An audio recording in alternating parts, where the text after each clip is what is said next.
Hi there. आज मैं बात करने जा रही हूँ पीसीओएस के लिए। मैं केसेस चूज़ करती हूँ विच जो मैं देखती हूँ प्राइमरी केयर में एज ए जीपी ज़्यादा कॉमन खास करके हमारे लोगों में, एंड जब उनको अंडरस्टैंडिंग की कमी रहती है तो मैं उन केसेस के बारे में बात करना चाहती हूँ। पीसीओएस कॉमन कंडीशन है यंग वुमेन में, हमारे एशियन फीमेल में मैं काफ़ी देखती हूँ। इस condition known as polycystic ovarian syndrome. अगर किसी को पीरियड्स इरेगुलर हो रहे हैं या बहुत सारे फेशियल एक्ने हो रहे हैं, बहुत सारा हेयर ग्रोथ हो रहा है चिन के ऊपर, चेस्ट के ऊपर, एंड साथ साथ उनको थकान रहती है, वेट गेन हो रहा है खास करके लोअर एब्डोमेन के ऊपर, तो हो सकता है कि उनको ovarian problem, polycystic ovarian syndrome है। बेसिकली ये प्रॉब्लम एक हार्मोनल इम्बैलेंस का प्रॉब्लम है। नॉर्मली हमारे हमारे ओवरीज हार्मोन प्रोड्यूस करते हैं जो कि रिस्पॉन्सिबल होता है ओव्यूलेशन के लिए एंड फिर पीरियड के लिए। अगर इन हार्मोन्स में कहीं भी इम्बैलेंस होता है तो ओव्यूलेशन अफेक्टेड होता है, ओब्वियसली पीरियड्स इरेगुलर हो जाते हैं। पेशेंट जिनको पीसीओएस होता है उनको कभी कभी महीनों पीरियड्स नहीं होते हैं, कभी कभी 6-6 8-8 साल भर, 6-6 8-8 महीने या साल भर उनको पीरियड्स नहीं होते हैं। बहुत सारे केसेस मैंने देखे हैं जनरल प्रैक्टिस में उसके लिए।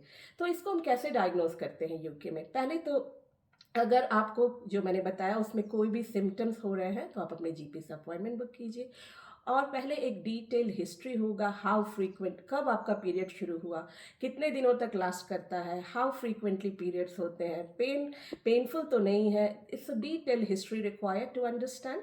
उसके बाद ब्लड टेस्ट हम करते हैं जिसमें हम आपके ओवेरियन हार्मोन्स की जांच करते हैं।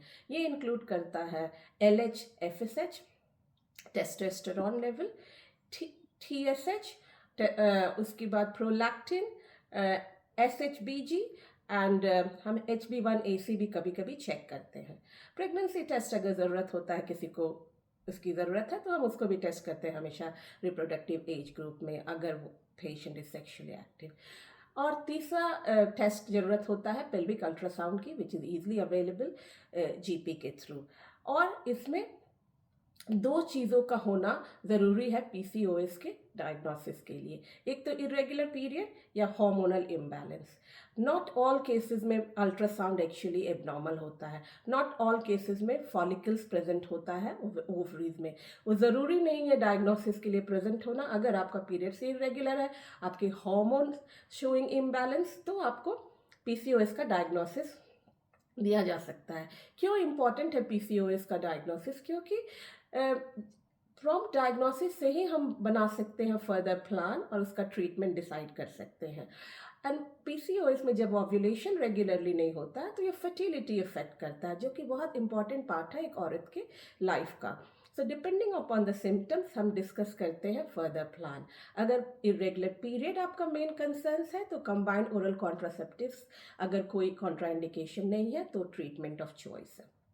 अगर आपको एक्ने या एक्सेसिव हेयर ग्रोथ की समस्या है तो उसके लिए हम एक्ने ट्रीटमेंट और particular type of combined oral contraceptive pills 3rd generation जैसे यास्मीन वगैरह, या एंटी एंड्रोजन ट्रीटमेंट जैसे स्पाइनोलैक्टोन वगैरह देते हैं to help with those symptoms. अगर आपको दिक्कत हो रही है कंसीव करने में तो स्पेशलिस्ट के थ्रू ओव्यूलेशन स्टिमुलेट करने की दवा दी जाती है, उसका भी protocol and pathway in place, and वो उसको फिर फर्दर फॉलो अप करते हैं। सो ये इम्पॉर्टेंट है कि आप अपने जीपी से बात करिए।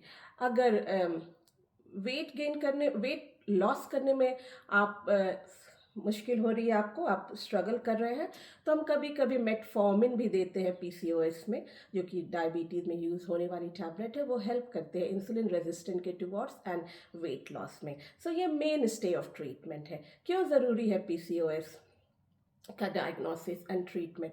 तो बहुत इंपॉर्टेंट बात है कि हर फीमेल को साल में एटलीस्ट 3 से 4 बार पीरियड होना ज़रूरी है, ताकि लाइनिंग ऑफ वूम शेड करके बाहर आए। अगर 1 साल तक पीरियड नहीं हो रहा है तो आपका lining of womb which is endometrium thick होता चला जाता है। अगर वो बहुत सालों तक होता चला गया तो रिस्क ऑफ कैंसर इंक्रीज करता है। एज जीपीज, पेशेंट जो कि जिनको पीरियड्स नहीं होता है पीसीओएस की वजह से, हम उनको एक टैबलेट देते हैं जो वो एवरी 3 मंथ्स यूज़ करके एक्चुअली पीरियड्स ला सके. So it's very important that you speak to your doctor about that. Now lifestyle changes बहुत ज़रूरी है पीसीओएस में. 5 से 10% वेट लॉस करने से भी कभी कभी पीरियड्स रेगुलर हो जाते हैं. Low sugar diet, adequate sleep, hydration and exercise, ये बहुत ज़रूरी है अपने लाइफस्टाइल चेंजेस को ध्यान में रखना पीसीओएस के लिए. क्या अगर हमने ट्रीट नहीं किया ढंग से पीसीओएस तो क्या रिस्क हो सकता है? डेफिनेटली फर्टिलिटी अफेक्टेड, तो आप कंसीव करने में स्ट्रगल करते हैं. प्लस ये रिस्क इंक्रीज करता है मेटाबॉलिक सिंड्रोम्स का, जैसे हाई ब्लड प्रेशर का, डायबिटीज़ का, हाई कोलेस्ट्रॉल का, ऑब्स्ट्रक्टिव स्लीप एपनिया का, and obviously endometrial thickness, endometrial hyperplasia, endometrial cancer etc. का. होप करती हूँ ये आपको यूज़फुल लगा होगा. अगर आपको कोई भी प्रॉब्लम हो रही है पीरियड से रिलेटेड तो प्लीज़ अपने जीपी से बात करिए. ये सब मैं बता रही हूँ आपकी जानकारी और अवेयरनेस के लिए, क्योंकि आजकल यूके में ज़्यादातर ऑनलाइन ट्रियाज सिस्टम काम कर रहा है. अगर आपको अवेयरनेस होगा तो आप राइट सिम्टम्स लिखेंगे अपने फॉर्म में और ईजी होगा जीपी से अपॉइंटमेंट मिलना. अगर आपको कोई भी तरीके का रेड फ्लैग्स है, जैसे पीरियड्स हो रहे हैं, सेक्स के बाद ब्लीडिंग हो रही है, या इंटरमिटेंट ब्लीड हो रहा है, या सेक्स के दौरान पेन हो रहा है, तो ये सब रेड फ्लैग हो जाता है और आपके अपने जीपी से ज़रूर इमीडिएटली सलाह लेना चाहिए. अगर आपको ये हेल्पफुल लगा तो इसको शेयर कीजिए with people who can actually benefit from the information.